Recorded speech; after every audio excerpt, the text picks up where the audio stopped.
For today's video, ang topic natin ngayon ay maliit ba ang size mo? Nalulungkot ka ba dahil maliit yung size mo? At hindi mo alam kung ano yung gagawin mo? At hindi mo alam kung paano palakihin ito? Mababa ba ang self-confidence mo? In this video, pag-uusapan natin ang dahilan kung bakit meron kang small size.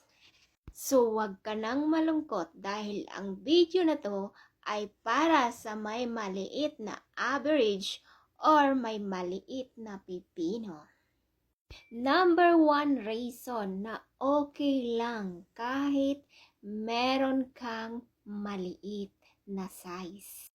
Dahil you can still reach the pleasure point. Kahit gaano pa kaliit yan, ay maaabot at maaabot mo pa rin yung pleasure point ng isang babae. Bakit? Kadalasan ang iniisip nila ay kailangan nila ng merong malaking size.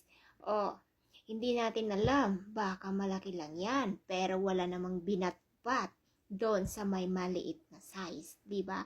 Hindi natin alam na kulang sa performance. Meron silang malaking average nga, pero wala naman silang performance, di ba?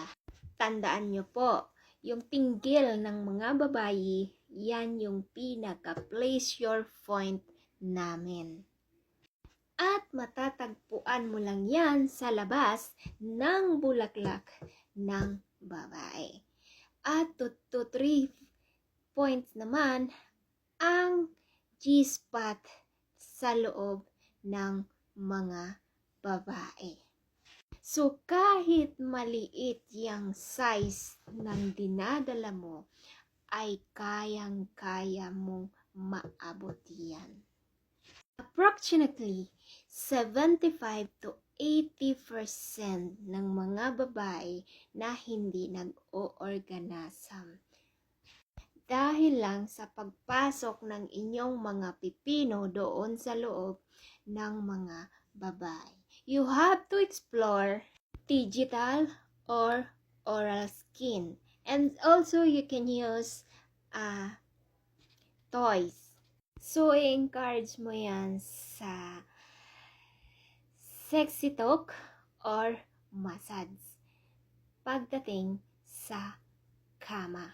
So, wag ka nang malungkot na kahit maliit yan, ay magkakarating yan doon sa pleasure point ng mga babae. Number 2, hindi ganon kalalim. That means kapag binigyan kayo ng VG, hindi kami masasamig. Hindi kami mabibiloogan. Dahil kayang-kaya namin i-VG yung maliliit nyong pipino. Dahil ang average lang naman talaga ng kipay ay 3 to 5 inches.